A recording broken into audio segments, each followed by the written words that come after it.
Hi everybody. It's Gabe again. I just wanted to tell you all that I'm a little bit excited today because Lionel just released a new VisionLine engine for next year's upcoming catalog. So let's jump right into it and see what's what.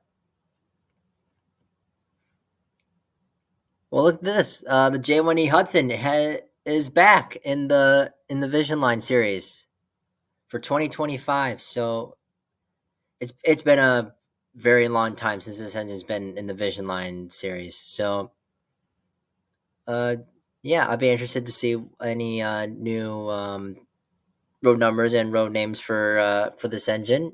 But yeah, I think the last one they did was I think around 2010 or so, and that was nearly a decade and a half ago. So that was quite a bit ago, and quite a bit of things have changed since then. So um, yeah, and let's jump in and see what's what.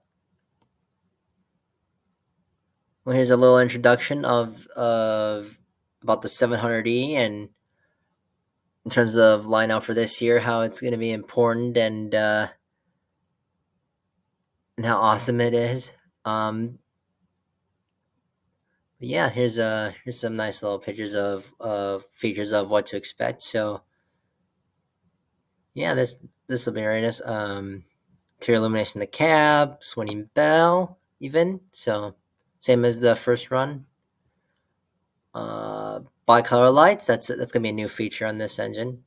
Uh, and rear electrical coupler along with the kinematic drawbar here and the force coupler effect. So yeah, some new features with this engine. So this gonna make it kind of bump the oomph of it a little bit in terms of features. So that this is gonna be very nice. Next page, we got a bunch more features, more detailed features of things. Yeah, new also 4-digit addressing as opposed to the previous one that didn't have that. Swinging bell, same as the first, and whistle same as the first one. Um, and the force coupler effect. That's a new feature that. And for those that don't know, force coupler whereas is basically the labor of the engine. How that just makes it's kind of a sound effect for the amount of cars you're pulling. If it's going up a hill, it's going to sound more throaty and more booming than. Whereas if you go faster, the labor will go down. And it will sound kind of softer as it's going along. But in addition to these features over here, you get the same with every other steam engine and diesel. 5 different whistles to choose from, and you also get 5 different bell tones. So that's very nice too. IR transmitter for LCS sensor track. I think that's a new feature for this one as opposed to the previous run. Um, and you get, of course, as I mentioned before, bicolor classification lights. So that's gonna be a nice new feature for that too. Here we have the first one down here, the one that started it all, the granddaddy of them all, the 5344 is back, and yeah, that's a nice one. I wonder though if it's going to be in glossy black like the first one did. Maybe it was in flat black. I can't remember at this point. It's been too long.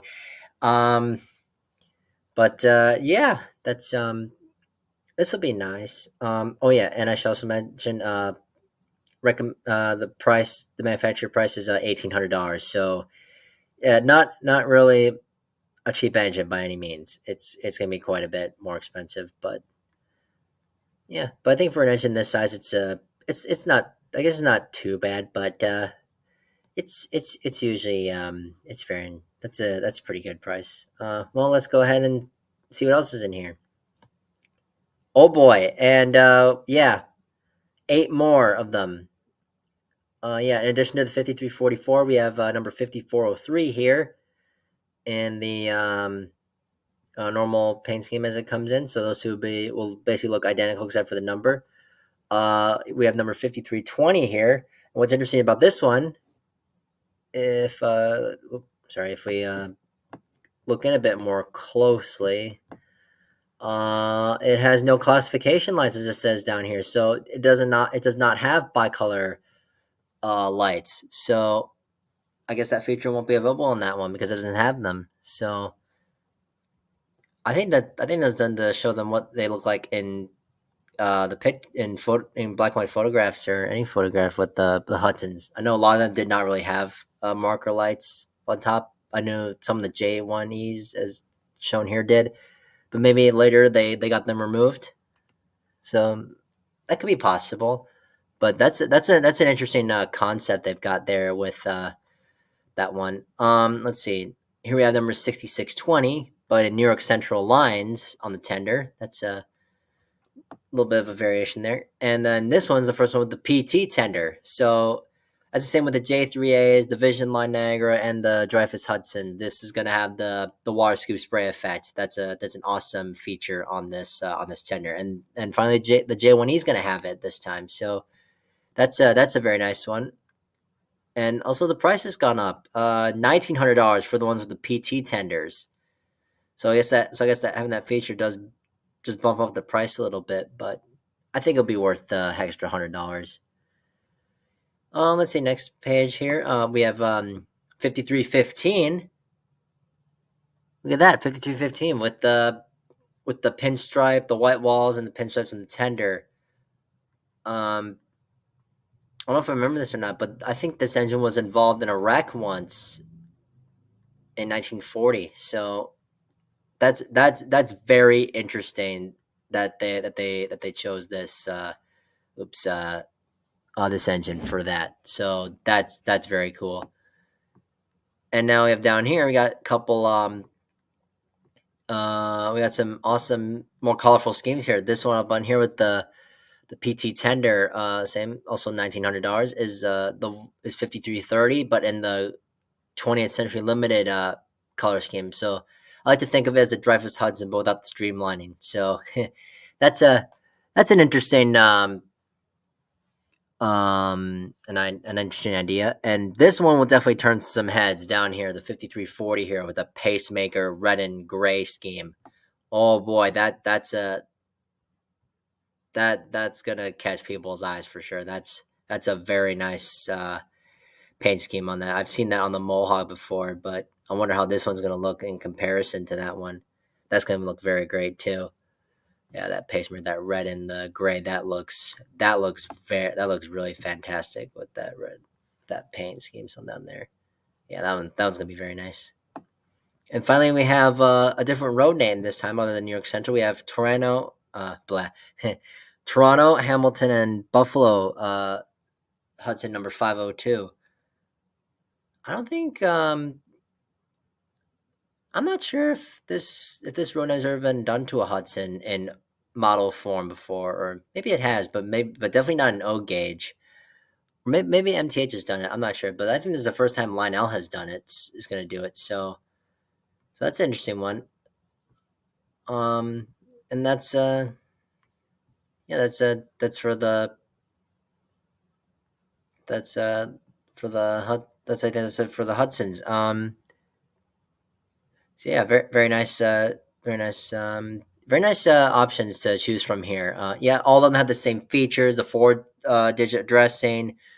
Again, with the 5320, no classification lights, so you won't get that feature. But hey, maybe some people like that. Maybe a little bit more of a prototypical look. But yeah, I guess there's maybe a Hudson for everybody in this. So yeah, with the PT tenor versions are an extra $100, but I think that $100 will be well worth it. That PT tenor is an awesome has an awesome water scoop spray feature. That's a great feature with that. Yeah, these are very good. Me personally, I would probably go for the 5315 there. Let's see. And I'll maybe go for the 6620. And I think that's it. I think that's it. But I think that pacemaker scheme is really catching my eye. That's a very bright, colorful scheme there. That's very very nice look for the Hudson. That would I think that would be a very nice, very popular choice if made out the 20th Century Limited scheme right here. And of course the 5344, the one that started it all right down here. Yeah, that's great. That's gonna be great. That very popular one too. Um, Yeah, minimum curve is 054 for the standard tender versions, and the 072 for the PT tender versions. So so yeah, these are again very great picks. One thing I was hoping that they would do is a Boston Albany lettered one. Of I like the 784 one from the mid 80s. That I think that's a very nice. I think the Boston Albany's got some nice Hudsons too with them. They look very similar to the Centrals ones. And is there anything else? Well, I think that's it. Yeah, that's all the Hudsons. Again, I think they're all very nice. They should be pretty popular. But I'm also interested to see what Lionel's going to bring out for next year's offerings of steam engines and diesels and all that other good stuff. So yeah, little bit of a nice preview for what's to come in the next catalog. But and also congratulations on Lionel hitting their 125 milestone. So that's a very nice. What a great way to celebrate by bringing back the scale model itself that started it all. So yeah, that's. I hope you all enjoyed this video. I'm Gabe, and I'll see you everybody next time.